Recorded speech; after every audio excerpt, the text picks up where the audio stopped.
بسم اللہ الرحمن الرحیم۔ ختم نبوت کے دروس کا سلسلہ چل رہا ہے۔ اس سے اوپر والی قسط میں آپ حضرات کے سامنے یہ باتیں آئی تھیں کہ مرزا غلام احمد قادیانی نے سر سید احمد خان کی نیچریت سے بھی کئی چیزیں لی ہیں۔ آج آپ حضرات کو بتانا ہے کہ مرزا غلام احمد قادیانی نے سید احمد خان کی نیچریت سے کیا کیا لیا ہے۔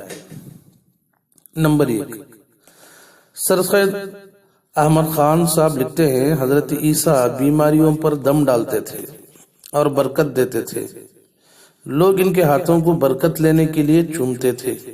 یہ خیال غلط ہے کہ اس طرح کرنے سے اندھے آنکھوں والے اور کوڑی اچھے ہو جاتے تھے۔ خدا نے انسان میں قوت رکھی ہے جو مسمرزم اور اسپریچوئلزم کے نام سے مشہور ہے۔ حضرت عیسیٰ نے تمام لوگوں کو کوڑھی ہوں یا اندھے خدا کی بادشاہت میں داخل کرنے کی منادی کی تھی۔ یہی ان کا کوڑیوں اور اندھوں کو اچھا کرنا تھا۔ تفسیر احمدی جلد نمبر 2 صفحہ نمبر 160-163۔ تو دیکھا آپ نے، اس میں مرزا سر سید احمد خان صاحب نے لکھا ہے کہ حضرت عیسیٰ علیہ السلام کا اندھوں کو اچھا کرنا، کوڑی کو اچھا کرنا، یہ بات غلط ہے۔ اس کا تعلق حقیقت سے نہیں ہے، بلکہ اس کا مطلب یہ ہے کہ دین میں داخل کرتے تھے۔ اب دیکھیے مرزا غلام احمد قادیانی کیا لکھتا ہے۔ لکھتا ہے کہ سلب امراض کرنا یا اپنی روح کی گرمی جماعت میں ڈال دینا، در حقیقت یہ سب عمل مسمرزم کی شاخیں ہیں۔ ہر زمانے میں ایسے لوگ ہوتے رہتے ہیں اور اب بھی ہیں جو اس روحانی عمل کے ذریعے سے سلب امراض کرتے رہے ہیں اور مفلوج، مبروس، مدقوق وغیرہ ان کی توجہ سے اچھے ہوتے رہے ہیں۔ ازالہ اوہام در روحانی خزائن جلد نمبر 3 صفحہ نمبر 157۔ اس کا مطلب یہ ہوا کہ مسیح کے ایسے عجائب کاموں میں اس کو طاقت بخشی گئی تھی۔ وہ ایک فطری طاقت تھی جو ہر ایک فرد بشر کی فطرت میں مودع ہے۔ مسیح سے اس کی کچھ خصوصیت نہیں۔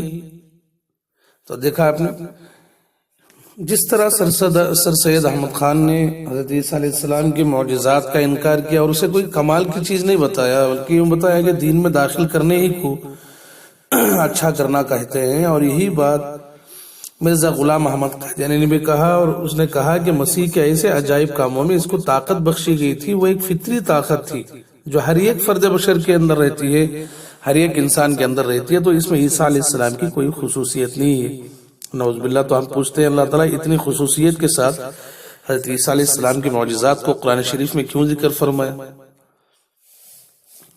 دوسرا نمبر، سر سید احمد خان نے لکھا ہے، یہ ثابت نہیں ہوتا کہ حضرت عیسیٰ کے پھونکنے کے بعد در حقیقت وہ پرندوں کی مورتیں جو مٹی سے بناتے تھے جاندار ہو جاتی تھیں اور اڑنے بھی لگتی تھیں۔ یہ کوئی امر وقوعی نہ تھا، بلکہ صرف حضرت مسیح کا خیال تھا۔ زمانے طفولیت میں بچوں کے ساتھ کھیلنے میں تھا۔ مورتیں بنا کر پوچھنے والے سے کہتے تھے کہ میرے پھونکنے سے وہ پرند ہو جائیں گے۔ بس حضرت عیسیٰ علیہ السلام کا یہ کہنا ایسا ہی تھا جیسے کہ بچے اپنے کھیلتے میں بمقتضائے عمر اس قسم کی باتیں کیا کرتے ہیں۔ دیکھا آپ نے ازالہ اوہام صفحہ نمبر 152۔ تو دیکھا آپ نے، اس میں بھی وہی بات ہے۔ انہوں نے حضرت عیسیٰ علیہ السلام کے پرندوں کو بنانا مٹی سے اور اڑا دینا، وہ جو معجزہ تھا اس معجزے کے بارے میں کہا ہے کہ اس طرح کے بچے باتیں کر لیتے ہیں، یعنی حقیقت میں اڑتے نہیں تھے پرندے، بلکہ حضرت عیسیٰ علیہ السلام جو بچپن میں باتیں کرتے، لڑکپن میں باتیں کرتے، ان باتوں کا ذکر اللہ تعالیٰ نے کیا ہے، نعوذ باللہ۔ تو کیا باتوں کو اللہ تعالیٰ اتنے تعجب خیز انداز میں اور معجزے کے طور پر، نبوت کی دلیل کے طور پہ پیش کر سکتے ہیں؟ سمجھنے کی بات ہے، عقل کی ضرورت ہے۔ خیر چلیے، مرزا غلام احمد قادیانی دیکھیے کیا لکھتا ہے، اسی سے مطابقت کرتے ہوئے لکھتا ہے کہ کچھ تعجب کی جگہ نہیں کہ خدا تعالیٰ نے حضرت مسیح کو عقلی طور سے ایسے طریق پر اطلاع دے دی ہو جو ایک مٹی کا کھلونا کسی کے دبانے یا پھونک مارنے کے طور پر ایسا پرواز کرتا ہو جیسے پرندہ پرواز کرتا ہے، یا اگر پرواز نہیں تو پیروں سے چلتا ہو، کیونکہ حضرت مسیح ابن مریم اپنے باپ یوسف کے ساتھ 22 برس کی مدت تک نجاری کا کام بھی کرتے رہے ہیں۔ بمبئی اور کلکتہ میں ایسے کھلونے بہت بنتے ہیں۔ یہ بھی قرینہ قیاس ہے کہ ایسے اعجاز طریق مسمرزم طریق سے بطور لہو و لعب نہ بطریق حقیقت ظہور میں آ سکیں۔ ازالہ اوہام در روحانی خزائن جلد نمبر 3 صفحہ نمبر 254۔ تو دیکھا آپ نے بالکل اسی طرح حضرت عیسیٰ علیہ السلام کے ان پرندوں کو پھونک مار کر اڑا دینے کا انہوں نے کیسا مذاق بنا دیا اسے، اور کیسا معمولی بنا کے پیش کیے ہیں۔ اتنی بڑی نبوت کی دلیل ہے۔ تو اس کا اپنا مرزا غلام محمد قادیانی کہتا ہے کہ حضرت مسیح اپنے باپ کے ساتھ، پتہ نہیں باپ کہاں سے آ گئے حضرت مسیح کو، اپنے باپ یوسف کے ساتھ 22 برس تک نجاری کا کام بھی کرتے رہے، بڑھئی کا کام بھی کرتے رہے۔ عجیب بات ہے۔ تو ایسے لوگ دیکھیے کیسی باتیں انبیاء علیہ السلام کے خلاف کر رہے ہیں، اور ان کے پاس کوئی مقام انبیاء علیہ السلام کا ہے ہی نہیں، ان کے معجزات کا کوئی درجہ ہی ان کے پاس نہیں ہے۔ بس عقل میں جو بات سمجھ میں آئی، عقل کو جو بات لگی، بس وہی چیز یہ لوگوں کے سامنے پیش کرتے ہیں اور گمراہ کرتے ہیں۔ تیسرا، سر سید نے لکھا وما قتلوہ وما صلبوہ۔ پہلے ما نافیہ سے قتل کا صلب مراد ہے، یعنی ما قتلوہ سے مراد یہ ہے کہ قتل نہیں کیا، ٹھیک ہے چلیے، اور وما صلبوہ دوسرے میں ما صلبوہ میں جو ما ہے کہ انہوں نے سولی بھی نہیں دی۔ اس کا مطلب بیان کرتے ہوئے لکھتا ہے کہ کیونکہ صلیب پر چڑھانے کی تکمیل اس وقت تھی جب صلیب کے سبب موت واقع ہوتی، حالانکہ صلیب پر موت واقع نہیں ہوئی۔ اب دیکھیے یہاں اس نے کہا ہے کہ وما صلبوہ کا مطلب یہ ہے کہ حضرت عیسیٰ علیہ السلام کو سولی پر چڑھا کر قتل نہیں کی، یعنی سولی پر تو چڑھا دیے مگر حضرت عیسیٰ علیہ السلام کو سولی پر چڑھنے کی وجہ سے موت نہیں آئی، دوسری وجہ سے موت آئی۔